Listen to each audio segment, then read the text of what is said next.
We have been in the middle of a wave of new distilleries from all over the world for the last several years, and it's probably a trend that's going to continue. What may be even more exciting is when a distillery that was largely previously unavailable to us to really drink in any sort of a natural or representative way decides that we're going to change policy and we're going to give you some relatively enthusiast focused whiskey to try from our very somewhat mysterious distillery, at least to many of us in the Scotch whiskey industry. And that's exactly what has happened with Scapa from the Isle of Orkney. Welcome everyone to Whiskey Uncorked. My name is Brian, and we do indeed have a couple examples of this move by many distilleries to provide more enthusiast-focused examples of their whiskey. And yes, I am well aware that there is a contrast of several distilleries seemingly moving in the opposite direction. But before we get into these two bottles, I did have a couple pieces of administration to take care of. So first things first, I wanted to mention up front in the video this time, I have mentioned it a couple times, but I did recently turn on channel memberships and super chats and things, which you can access below. I haven't committed to doing anything regularly in terms of benefits to that. I am looking to getting channel badges and emojis and things like that going. If you know anyone who does those, as I mentioned a few times, please let me know. Not looking for handouts or anything like that. If they're looking for a new client, please let me know. Anyways, those are available for you to sign up if you'd like. Last week, I started off the channel by talking about the fire victims in LA. I will state that if you're going to give me any money, give them at least, find a reputable charity and give the victims of that fire at least that much. And I'd much rather you just gave it all to them. But if you insist, I do appreciate it greatly. Second, I'd like to say welcome to all the barflies that have joined as subscribers in the last week or so, actually last few days at this point. Roy was very nice and gave me a very complimentary shout out, mentioned my channel a number of times, which I am eternally grateful for. It's not the first time that a larger channel has done that for me, and I look forward to being able to do the same in the future. But welcome to all the new barflies. I hope this video, if this is the first one you're actually watching, lives up to the compliments that Roy was kind enough to give me. When Scapa announced that they were going to be reworking or actually just releasing a core range, really, there have not been many options, a couple non-age statement options, which I think were at 40%. Haven't seen those in the States here for a very long time. I think I do remember when I was first kind of getting into Scotch whiskey that they did show up here and there, but was never really interested being at 40%.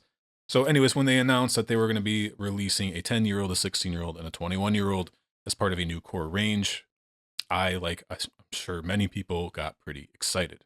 Unfortunately, we did not seem to get the 10-year-old here in the US, at least not yet. We only seem to have gotten the 16 and the 21-year-old. If you are in the US and you have seen the 10-year-old, let us know down in the comments, just so I can continue to keep an eye out for that one, because it is kind of unfortunate that we didn't get that one, just because that would provide a more clear representation of what the Scapa distillery is and what their spirit tastes like before kind of the age and the barrels do their thing. And yes, this may be a little bit of a surprise because I did do a video, 2 weeks ago now, I believe, where I kind of outlined the videos that I was going to be posting over the next month with some new bottles. And last week we did the Kilchoman Seneg Cask Strength, which was kind of the first in that series. I had not even bought these bottles yet. I knew they were available. They had hit K&L. I'm thinking even around Christmas time is when they kind of landed. And I kind of said, I've got a bunch of new stuff to review. So I'll wait on those. However, it quickly became apparent to me that these were actually about half price from what the MSRP is, at least in the UK. And there are a lot of stores in the US like Total Wine and Binny's that have these at what would be much more representative of the MSRP in the UK. So the 16-year-old came out at $60, which is already a unheard of price at this point for a 16-year-old 48% ABV single malt scotch. in the US, right? We did the whole 18-year-old series, and we were lucky to get it, 18-year-olds anywhere near $100. A 15 or 16-year-old relatively naturally presented whiskey, I would expect to cost me up in the $90 to $100 range, and in some cases, depending on the brand, significantly more than that. Additionally, the 21-year-old came out at a relatively astonishing $160, which would be a pretty solid price for an 18-year-old whiskey. And as we've talked about previously, once you hit that 15-year mark, the price just kind of really starts to ramp up. And it's pretty unusual to see 21-year-old whiskeys in any form certainly less than $250, but even less than $300 at this point. It's pretty rare. So to see something coming out at $160 is wild. In the UK, the 10-year-old is coming out about 50 pounds. Again, we didn't get the 10-year-old. The 16 looks to be about 100 pounds, which would put that at about $130 after tax. And that does seem to be roughly where some of these stores around the US have the 16-year-old priced at. The 21-year-old, as I mentioned, $160 here. There are plenty of stores like Total Wine, Binny's that are at that $330 price point. I didn't see, it doesn't look like the 21-year-old was on sale at any of the shops in the UK that I normally look at. I didn't spend half an hour scouring to try to find it. Obviously, if it's available to you and you're living over there, I'm sure you'll be able to kind of make up your own mind as to what's a fair price for a 21-year-old 53% or so single malt Scotch. But yeah, when I saw the prices, it was like, maybe it's a mistake. I don't want to miss out on these at that price. So I grabbed the two that were available to me, pretty much opened them up immediately, and have been sipping on them a bit over the last week or so. And being that these two are currently on the shelf, they're getting a bit of buzz because of the price here in the US. They're getting a bit of buzz, I think, even in the UK and Europe, because they're pretty interesting whiskeys. It's exciting for a lot of people to get well-aged, fairly well-presented Scapa. Again, I'm pretty sure these are colored. I couldn't find any confirmation that they weren't, but I can tell you that the 16 and 21-year-old are both marked as being aged in oak casks, which we'll get into that a little bit more later. And again, there's about a 5% difference in ABV, and they are the exact same color. Both bottles are identically colored. Very little difference, if any, between the two, which is a pretty telltale sign that they're probably colored to some degree. Additionally, once I opened these up, they were very interesting to me. They were very unique. They're novel for me, at least. Again, sometimes over the years, I've discovered something that I thought was just completely out of left field, something completely new. I had discovered something, and just over time to find out that, hey, there's a bunch of stuff that tastes like this out there. Although I do feel like Scapa does have a reputation for having a pretty distinct spirit. And that's certainly been my experience so far. So I've been yammering on for a little bit. We've got 2 reviews. I'm going to try to keep these things short to make the video at least digestible. And yeah, let's get into the nosing and tasting notes. All right, let's nose the 16-year-old version. Again, 48% aged in oak casks. As soon as I nose this, it is a not completely unfamiliar nose, but it's also very unique. I cannot put a finger on a Scotch whiskey that I've nosed that smells like this. And it's mostly, so it's fruity. That is probably the first thing that hits me, but it's kind of difficult to articulate. My brain immediately goes to like a generic fruity candy, Smarties, or sweet tarts, usually somewhere in there. Although there is a note that kind of is mentioned in bourbon with a specific, or in American whiskey, let's say, with a specific distillery, and that is the George Dickel Distillery. And they are known for having a bit of a Flintstones vitamins, children's vitamins, sort of chalky, fruity smell and flavor. And therefore, a lot of bourbon drinkers aren't big fans of George Dickel. It's not always there. It's there in varying degrees. I do actually have a little bit poured to the side because I was doing a little bit of side-by-side comparison to see if maybe that American oak wasn't called bourbon, because they are actually using George Dickel casks, which is Tennessee whiskey, not bourbon. That is like the distinct note. It's difficult for me to get past that. I did take a look around to see what some other people were saying, especially with a new whiskey. If I'm getting something crazy different from other people, I kind of want to let you know, make sure you go watch. You should always watch other reviews.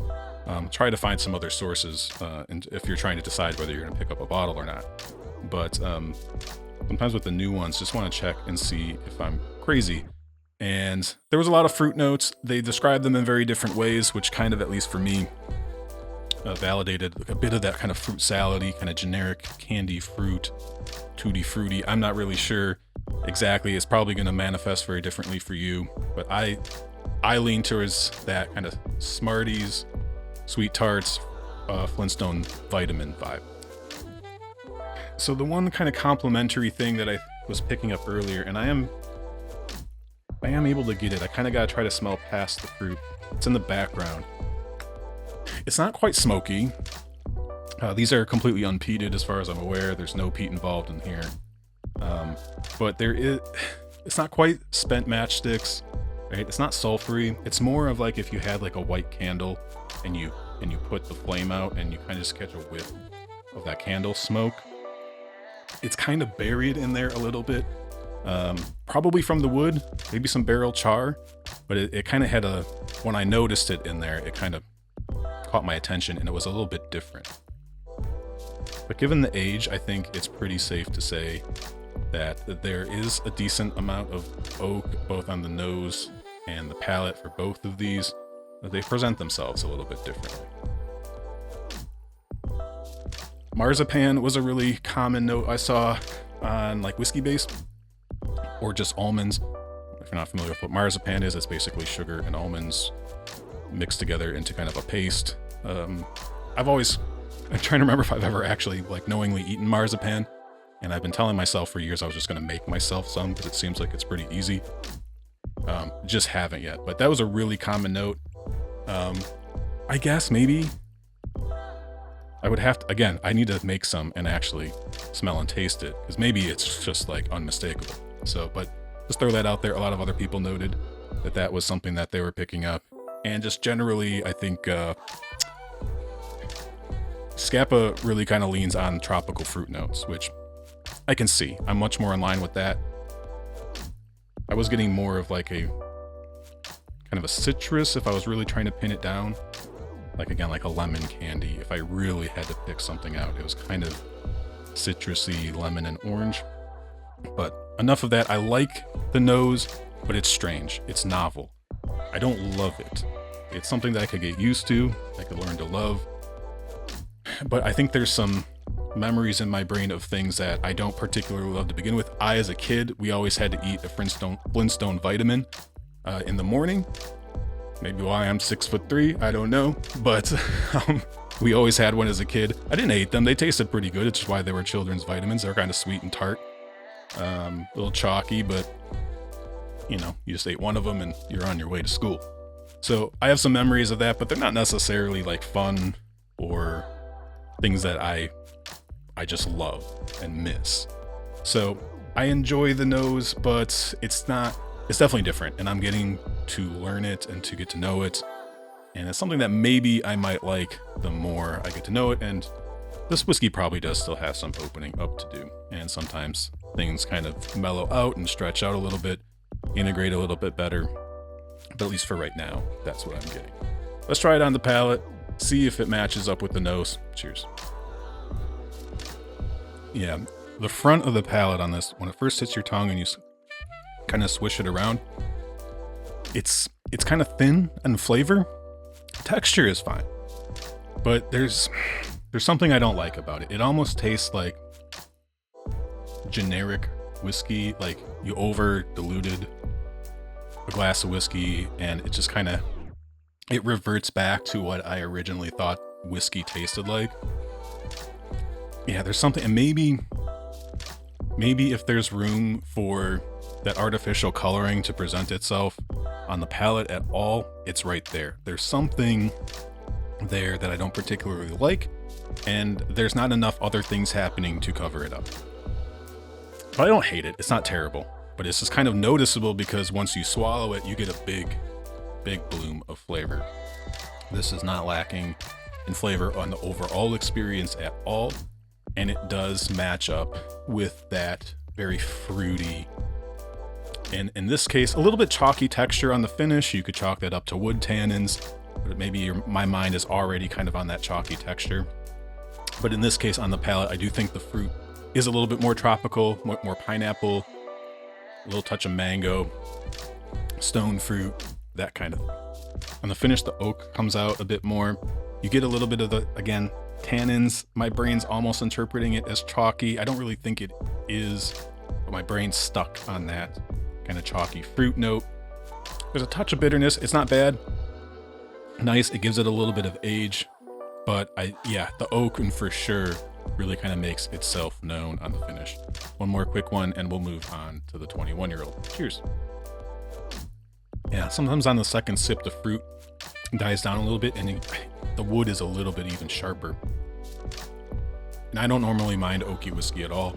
And again, I don't think it's bad. Maybe this does need some more time to open up and to kind of integrate a little bit better. This has been open for it's a few days now. I've had some small pours out of it, and it was such a distinct taste and everything. I felt like almost comfortable getting on here and reviewing it. Normally I'd like to take a little bit more time, but I know a lot of people right now are wondering whether they should pick this up, especially if they're in the US, given the price that this is being listed at in some states. So yeah, there's vanilla. Definitely you can say some almonds.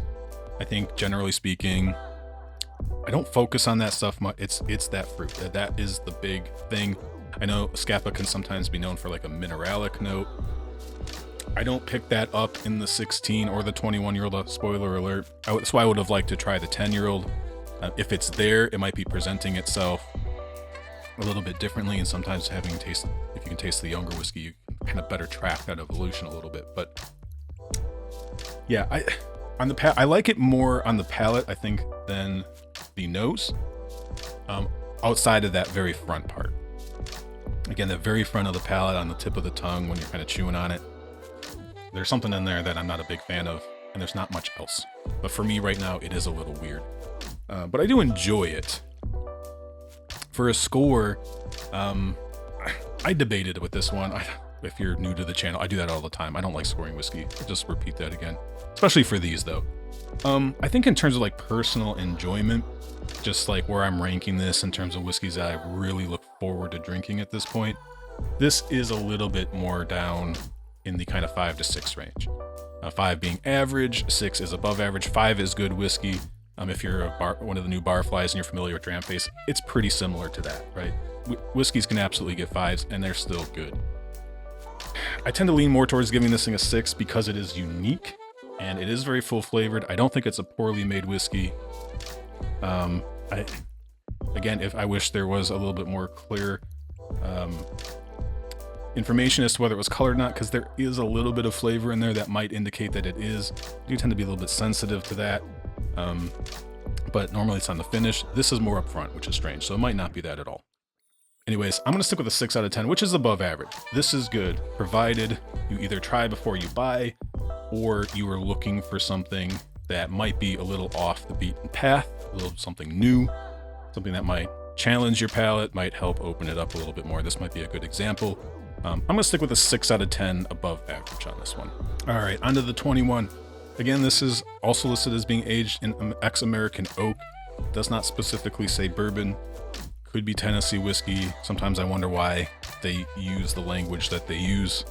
Various distilleries, if they don't specify bourbon, you start to wonder, because it could be kind of anything at that point. It could be the cheapest bottom shelf American whiskey that's half 6-month-old whiskey and half vodka or something like that. Or it could be absolutely stunning, fantastic bourbon. And I can't believe that there isn't a difference there. But anyways, at 21 years old, this has been sitting in the cask for a while. This could be refill casks. Again, that would be good to know. Ex-American oak is just such a generic term. It's like, okay, wood touched it pretty much. But let's see how it's smelling compared to the 16 at least. And yeah, here we go. So even at about the extra 5%, right? 52.9%. I would say this is less fragrant. It's a little bit tighter. Again, I will do the caveat that yes, I had COVID over the holidays, and the 2 times I've had COVID, I have not lost my sense of smell. However, what seemed to be happening is it became almost more sensitive. And when I would drink whiskey or smell whiskey, I would get like a whiff of really strong regular flavors, and then it was like it was overwhelmed and couldn't handle it. I'm past that point, but I have had a thing where cask strength whiskeys have almost been less aromatic than like something at the 46-48%. It seems to be better. Hope it doesn't last as long as it did the first time back in 2021 or whenever that was. But yeah, so take it with a slight grain of salt. That this one is a little bit quieter. It's less aromatic than the 16. It could just be a little bit tighter at the higher ABV, but it is still something I can smell. Let's put it that way. But it's much more subdued. It seems much more elegant, much more familiar, with still some elements from the 16-year-old present. Fruity is definitely still, I would say it's probably coming off to me as being a little bit more creamy. The malt seems a little bit more, to be presenting itself a little bit more traditional. But the fruitiness is very interesting still. It's almost more of like a kind of a white wine type fruitiness. I don't drink a lot of white wine, but the one that I've always kind of liked, like if I buy myself a bottle of white wine, if I'm going to make some fish or something like that, which again isn't very often these days, but I tend to like Albarino because it is one of the fruitier white wines that I'm familiar with, that I've had, and I do tend to enjoy it. It's crisp, it's fruity, and I'm not a wine expert by any stretch of the imagination, but that is kind of my go-to white wine if I'm going to buy a bottle that I'm going to be drinking. So it reminds me a little bit of that type of crisp fruit. It's less chalky, that's for sure. There's maybe a little bit more darker sweetness here. Maybe we're getting a little bit more into the brown sugar, less confectionery, fruity candy. And I do think that kind of shows up on the palate. It does, again, it's a little tight for me. We'll see how that changes with time, but I definitely think this is a little bit more in line with my preferences. It's not as weird, but there is a line between these two. You can see the relation for sure, but this one doesn't smell like opening that fresh bottle of Flintstones vitamins. It's a little bit more, at least what my brain thinks of as Scotch-like. So I enjoy the nose on this one more than the 16. I do wish it was a little bit more fragrant. That could be more of a me problem right now with it, so take that into account. Let's taste it. Front of the palate's nicer. It's a little more sweet, more full. It doesn't feel like there's a gap there. Ooh, a little mouth-watering. So definitely more enjoyable. When you swallow it, the ABV, it doesn't feel like that much more than the 16. They seem actually fairly comparable, with maybe a little bit more of a bite on the 21, but it's pretty minimal. Definitely like a smoother transition from the front to the back, where with the 16, like the front seemed pretty anemic, and then it was just this massive kind of bloom of just like spraying fruit everywhere. The 21's a little bit more in control. It's a little bit more nuanced. It's definitely leaning into what I think of as more tropical fruit on the palate. Definitely more familiar to me as tropical fruit. Like if you're talking about like Ben Nevis or like independent bottlings of Glen Murray, those are kind of the two lately that I've been thinking of a lot when it comes to that tropical fruit, although there's plenty of them out there that have it. Overall, that was a much more mature, expected whiskey. If you're doing it side by side with the 16, you can see some elements, but the 21 is just, those 5 years did a lot. Let's have another sip. Both of these have reasonably solid mouthfeels. Much more fruit on that one. They're not super viscous or oily, but they're respectable. Finishes on both have been really solid. Yeah, this one was much more of that tropical fruit. When I see tropical fruit on a Scotch label or in a review, this is what I would expect. This isn't super, it's not super juicy, but it's definitely more juicy than the 16. Every time I taste that, I want more of it. Although I respect kind of the restraint on this. Maybe with some water time, maybe that'll open up a little bit more. But man, that's a market improvement for my personal palate in terms of just, oh yeah, this is something I would reach for all the time.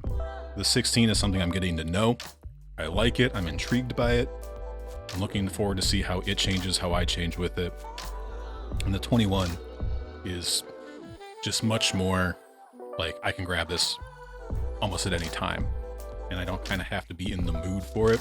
I'm gonna go in for one more quick sip of this one, and we'll wrap this thing up. Cheers again. There are kind of some baking spices on the two of these, maybe not as much as I saw on some other people's reviews, especially written reviews like on Whiskey Base. It's a little peppery. I think it's probably from the ABV. There was some baking spice, maybe more like a nutmeg. It's almost like cardamom. I thought that might have been a good one. On the 16, I mentioned that kind of extinguished candle smoke note. Didn't really pick that up on the finish there. That's maybe almost more present on the 21. Again, no peat, no real peat or anything. It was just kind of that I'm assuming it was probably from cask char. But yeah, anyway, the 21, a bit more of a rounded, controlled experience. 16, a little bit more rambunctious, a little bit more kind of off the beaten path, at least, again, for my experience level. I certainly enjoy the 21 a little bit more than the 16, at least at the moment. For the 21, I'm going to give this a little bit higher score. It hasn't reached stunning levels. I'm going to be a little conservative on the 21. I think a lot of times in the past I would probably have given this an 8.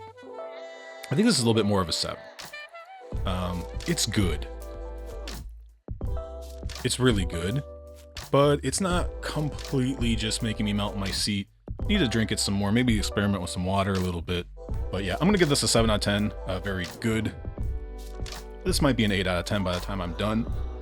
Don't let that scare you away if you really said, it needs to be an 8 out of 10. I think it's still interesting. It's high quality. I definitely respect the degree of flavor. Maybe at 53% ABV.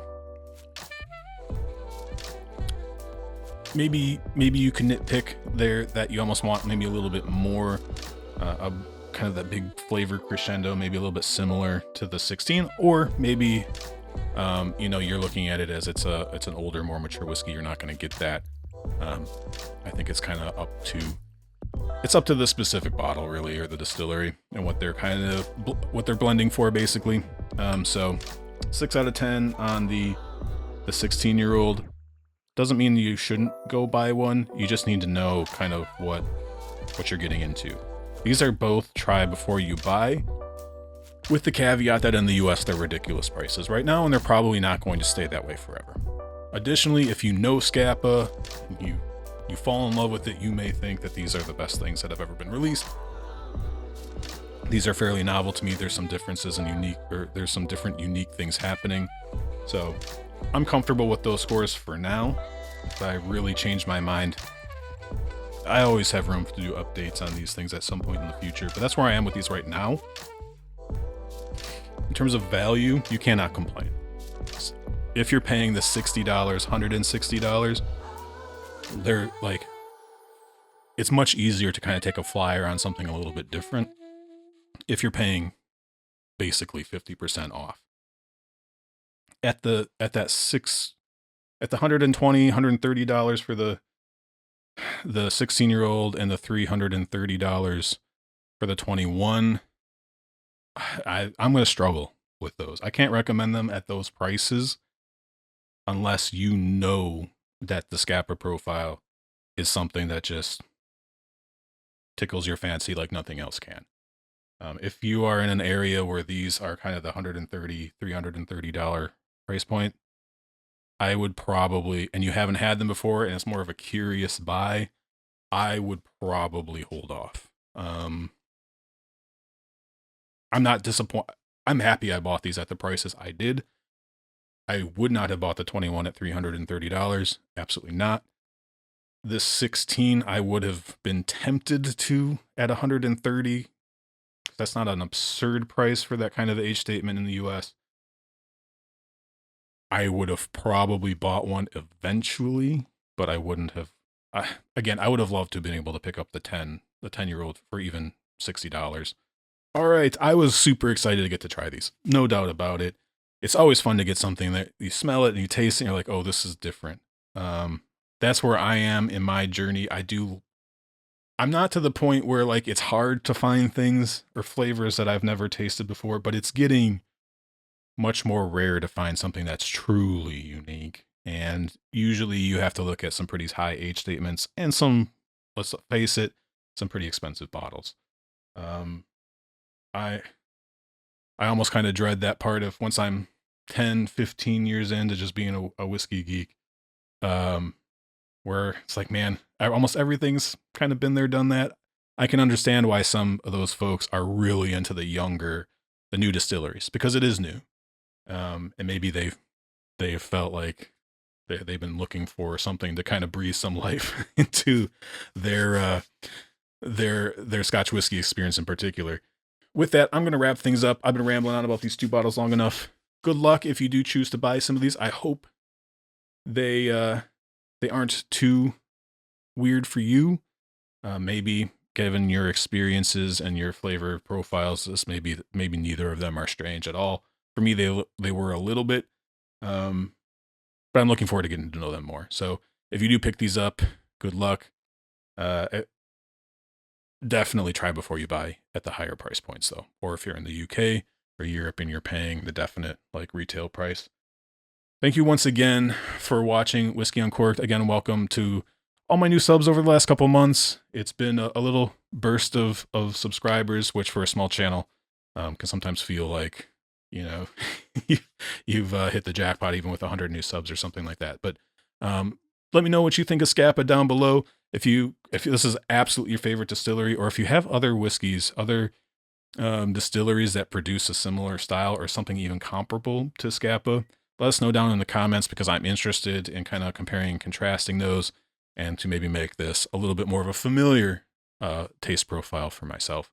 And it'll help shape my recommendations in the future. So let me know what you think of Scapa, or if you have any other recommendations. If you're new to the channel, please hit like and subscribe, all the standard YouTube stuff. Thank you once again for watching. I'm Brian with Whisky Uncorked. Cheers. Take care. Stay safe.